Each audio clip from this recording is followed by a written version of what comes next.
Bonjour à toi sur la chaîne, j'espère que tu vas bien. Aujourd'hui on se retrouve pour une vidéo sur les documentaires qui m'ont marqué ou en tout cas qui m'ont vraiment intéressée, soit parce qu'ils m'ont appris des choses ou alors qu'ils m'ont permis de me rendre consciente de certaines choses ou alors parce qu'ils sont vraiment très très bien réalisés et très très beaux.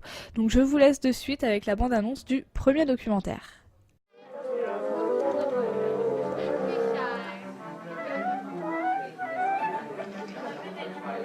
Quand notre fils est né, nous vivions entre Rio, Paris et Los Angeles. Quand il aurait l'âge d'aller à l'école, il nous faudrait choisir un pays. C'est alors qu'au fil de mes lectures et de mes rencontres, une autre possibilité s'est présentée à moi. Fallait-il vraiment un lieu et un temps pour apprendre ?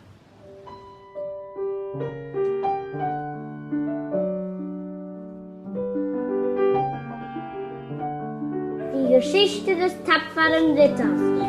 Ist das die Fischgeschichte? Der ist im Dynamo ist irgendwie weiter nicht durchkommen. When people think that unschooling is revolutionary and scary, they forget that that's most of human history was unschooling.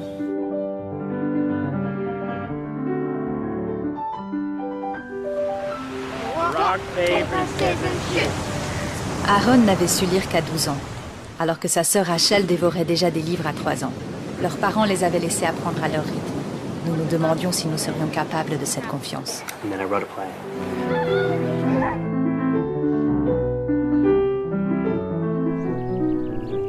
Quand c'est mûr, ça sort comme ça, comme une fleur qui se met à éclore. If you're doing abstract, it could be like loads of squares, say. One's big and one's small. You wouldn't know if that's perspective or one just being small and one being big. It's who's doing the measuring of what is necessary to be exposed to, and home education, and particularly child-led education, trusts that the best person to make that choice is the person who is learning. Self-motivated learning, self-defined learning, life. It's just life, you know?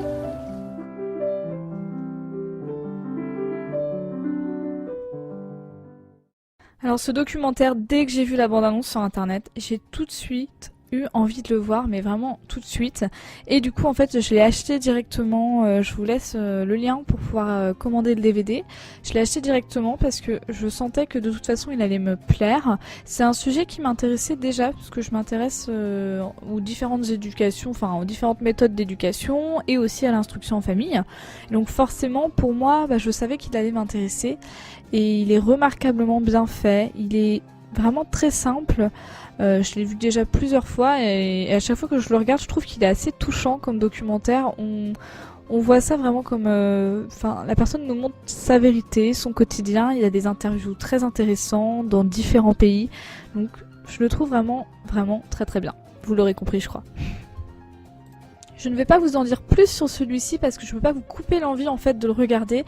Si vous vous intéressez en tout cas aux méthodes d'éducation, à l'enfance tout simplement et ou à l'apprentissage à l'école, je pense qu'il peut vraiment être très très intéressant pour avoir un autre regard sur l'éducation, mais sur l'éducation informelle, c'est-à-dire pas dans une école classique, mais l'éducation en famille directement.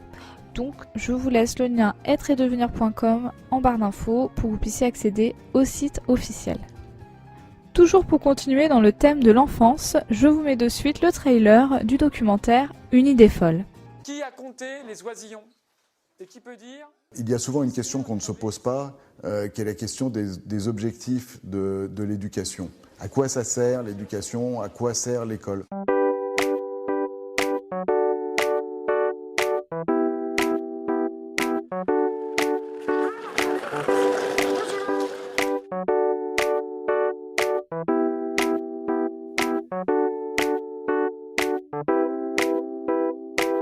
On est dans un monde qui change extrêmement vite et dans lequel il y a plein de défis individuels et globaux.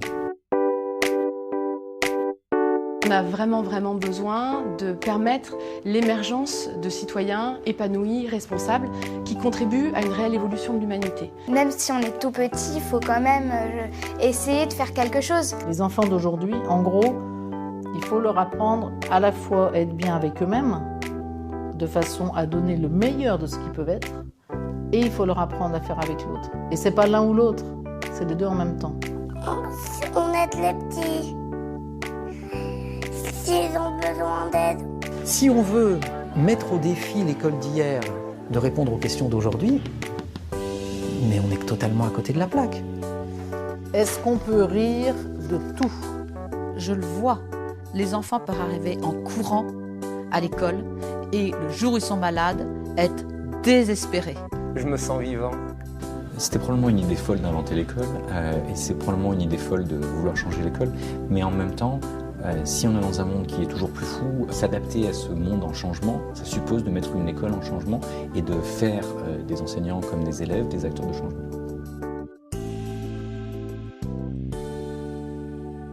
En fait, c'est fait pour s'éduquer dans la vie. Voilà. Alors ce documentaire, je trouve là aussi très très bien réalisé. Il a été tourné dans 9 établissements scolaires, aussi bien publics que privés, de la maternelle au collège. Et il s'interroge en fait sur comment on prépare les citoyens de demain. Donc il alterne entre des phases de réflexion où l'on écoute les différents intervenants et des phases d'observation où l'on voit en pratique les activités pédagogiques mises en place par les enfants. Moi je trouve que c'est vraiment un documentaire qui propose des alternatives aux méthodes utilisées traditionnellement dans les écoles. Il met le point sur le fait que le savoir ne peut pas seulement être rangé dans les livres et les livres dans une bibliothèque. Il montre aussi l'importance de l'enseignant dans l'accompagnement de l'élève et que l'instituteur est un organisateur, un conseiller, un médiateur. Donc si l'enfant va chercher la connaissance, il l'acquiert, mais voilà, l'enseignant doit l'accompagner. On s'aperçoit qu'il n'y a pas qu'une façon unique de faire pour tous les enfants. Je trouve que ce documentaire met vraiment ça en avant, mais aussi en avant le développement de l'enfant, en mettant par exemple les émotions en avant, l'empathie, etc.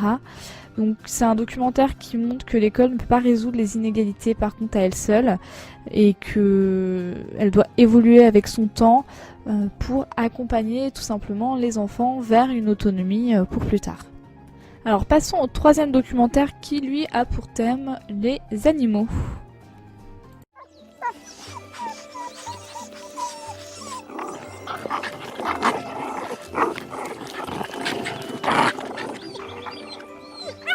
C'est lors des jeux que les personnalités se forgent. Il y a les leaders,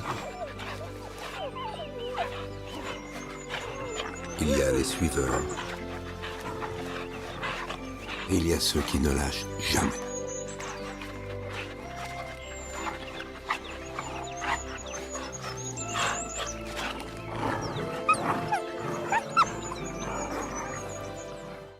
Alors le plus beau pays du monde, c'est un magnifique documentaire qui est réalisé par Frédéric Fouchard. Il est sorti en février 2019. J'ai pas vu le premier et le deuxième opus, mais voilà, j'ai vu que le troisième. Mais vraiment, il était vraiment magnifique. En plus, il est enrichissant. J'ai appris pas mal de choses, franchement, sur ce documentaire. Donc en fait, on y découvre l'organisation quotidienne des animaux. J'ai été assez surprise par l'entraide entre les différents oiseaux pour se nourrir ou se protéger, le respect de la hiérarchie chez les loups par exemple, ou bien il y a des passages qui m'ont fait rire parce que je trouve que le documentaire il a un côté vraiment humoristique en même temps. Notamment si vous l'avez vu, le passage avec les grenouilles rousses, ça j'ai trouvé ça quand même pas mal. J'ai bien aimé aussi le documentaire avec le passage plutôt avec les bouquetins. C'est assez triste en fait de voir leur combat et le combat des mères pour protéger leurs petits. Et il est beau parce qu'il nous montre les images là aussi dans un quotidien qu'on n'a pas forcément l'habitude de voir. Et on apprend aussi le côté malicieux de certains animaux. Donc vraiment j'aimerais bien voir le premier et le deuxième opus puisque celui-ci m'a vraiment plu. Allez-y si vous aimez les documentaires sur les animaux, il est magnifique.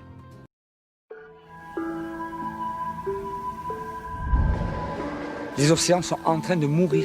On est en train de perdre entre 40, 50, 60, 70% des espèces en quelques décennies. Si on ne fait rien, nous disparaissons, ainsi que tous les grands végétaux, les grands animaux.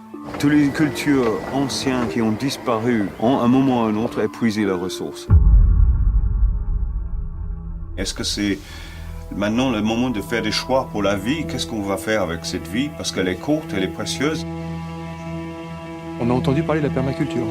Donc je dis super, voilà, je vais apprendre à faire un potager correctement, avec des bonnes techniques, tout ça. Et puis au bout d'un ou 2 jours, je me suis rendu compte que c'était un projet de vie qui est complètement différent.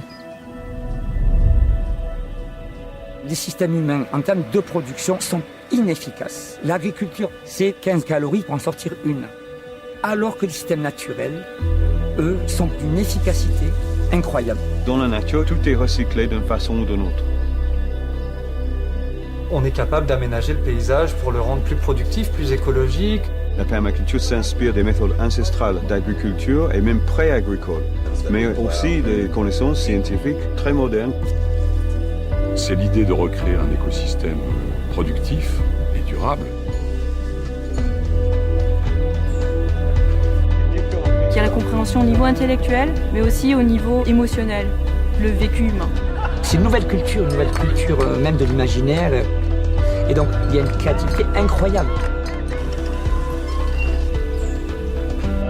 J'ai envie d'y croire qu'on est capable de se mettre dans cette petite brèche là, tous ensemble.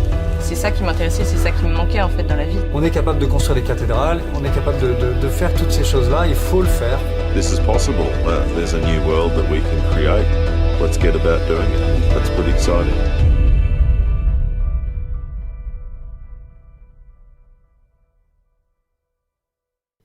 Donc ce documentaire, c'est l'éveil de la permaculture. Donc c'est un documentaire qui montre des témoignages de personnes assez distinctes, qui viennent d'univers différents et qui s'associent pour un projet commun en permaculture. Donc c'est un apprentissage en groupe, du plus jeune au moins jeune, de cette façon de cultiver la terre. Donc on y découvre aussi bien des personnes qui viennent de la ville et qui souhaitent changer de vie que des agriculteurs en transition ou bien des formateurs qui sont passionnés par la nature, des jeunes qui sont en recherche de sens ou encore des scientifiques. Et en fait c'est des témoignages qui sont hyper enrichissants, très riches, très humains là encore. Donc on y voit vraiment les différentes étapes de la permaculture, mais quand même sur le global, c'est-à-dire que ça nous présente la permaculture. Alors moi qui ai déjà lu quelques livres à ce sujet, j'aurais aimé en fait que le documentaire rentre encore davantage plus dans les détails, dans les techniques, etc. Mais c'est un très bon documentaire pour sensibiliser à la permaculture. Donc voilà pour cette vidéo, je regarde pas mal de documentaires, donc il y aura d'autres vidéos sur le sujet avec des documentaires coup de cœur comme ça.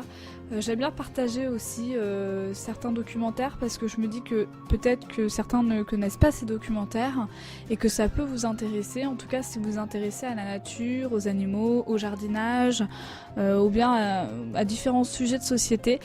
C'est notamment sur ça en fait que je regarde des documentaires, donc je referai d'autres vidéos un petit peu dans le même genre.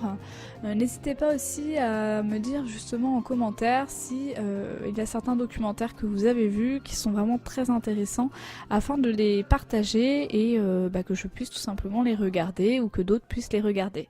À très bientôt.